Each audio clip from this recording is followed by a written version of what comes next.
Welcome back. I'm Anthony DeAndrea, and this is my second video in regard to fitness and my journey through fitness.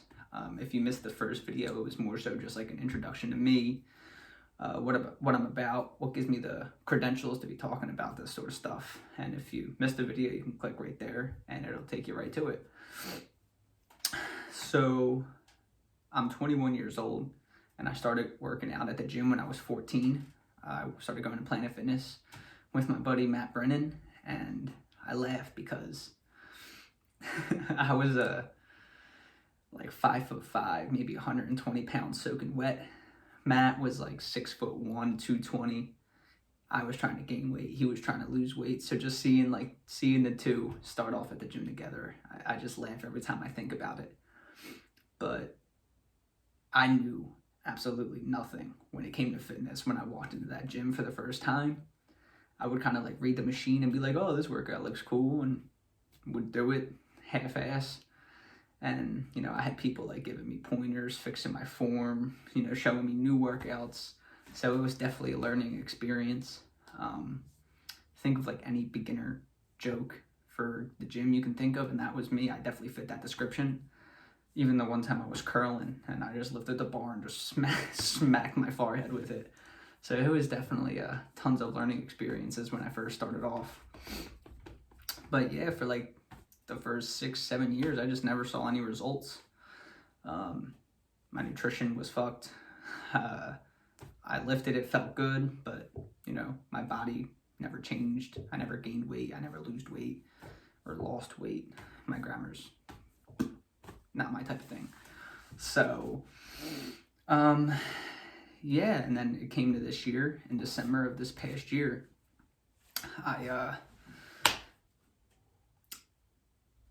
heard of this dude named Jesse Itzler who talked about a misogi, and a misogi is doing something so difficult for one day throughout the year that makes the whole year worth it. So like, no matter what happens throughout the year, if you get that one thing done, it was a great year. Like, you won the year.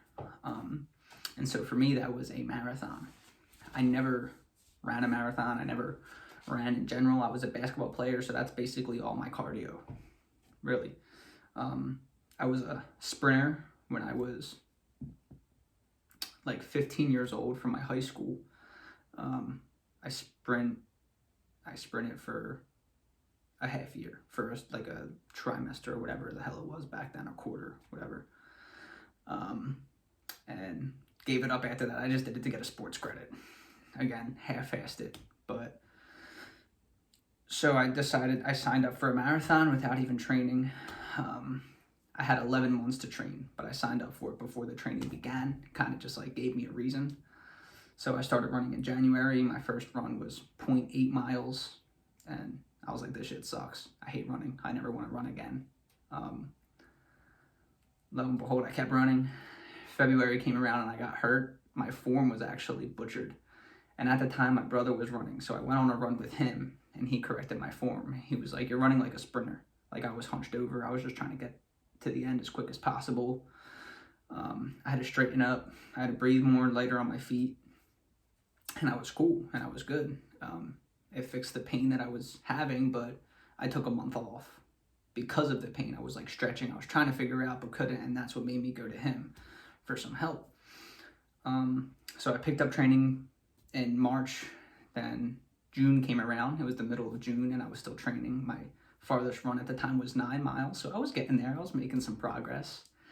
And Joey, my brother, hit me again with another challenge. And he was like, hey, dude, like, October 24th, I'm running a 50-mile race. You should do it. Why not? You're training anyway. Just push it. Just go for it. And I was like, yeah, dude, you're right. Yeah, I'll do it.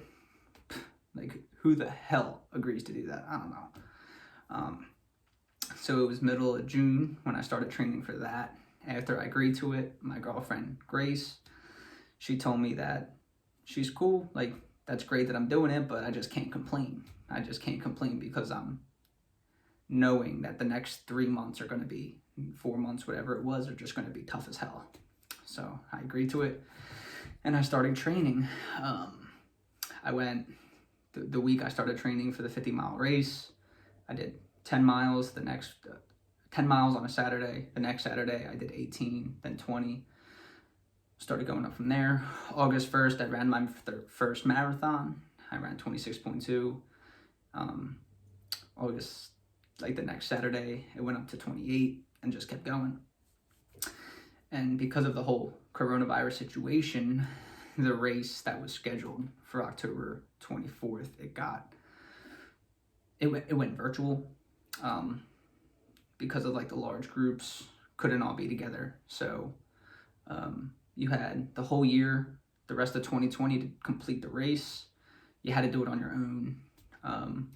It was kind of on the honor system, but I had an app called Strava that tracked my route and my time and everything like that.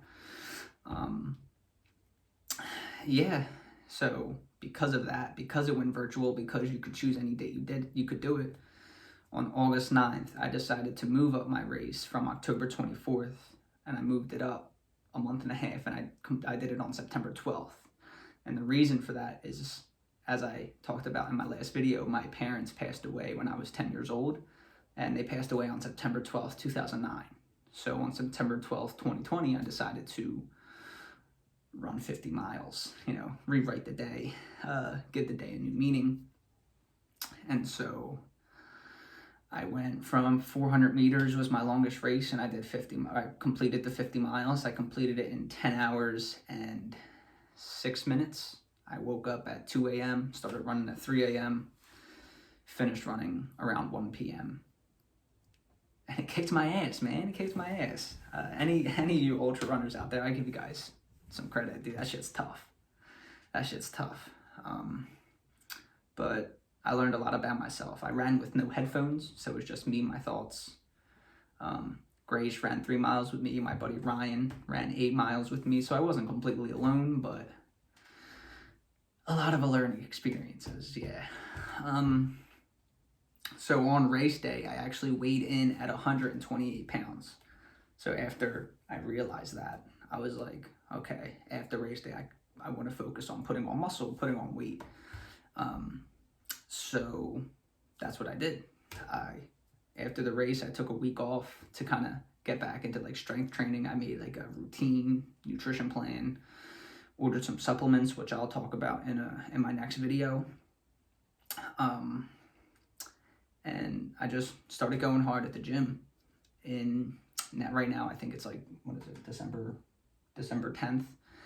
And so it's almost 3 months since that race, and I've put on about 15 pounds of muscle. So feeling good. Again, I never had results prior to these last few months. And that is because of my nutrition, because of my supplementation, because I'm working out with intent. I'm doing a lot of things differently than I have been doing the past 6-7 years. And it's working. I'm figuring it out. It's going well. Yeah, so my goal to end this month, I have about 20 days left of the month. I hope to be weighing in at around 148, 150, around there, and we'll see how it goes. That was my initial goal, to put on 20 pounds, so 148 was my goal this whole time, and I'm really hoping I hit it, but if I don't, it's on me. So, but yeah, that's all I have for today. Thank you for checking it out. Please subscribe, and I'll see you guys later.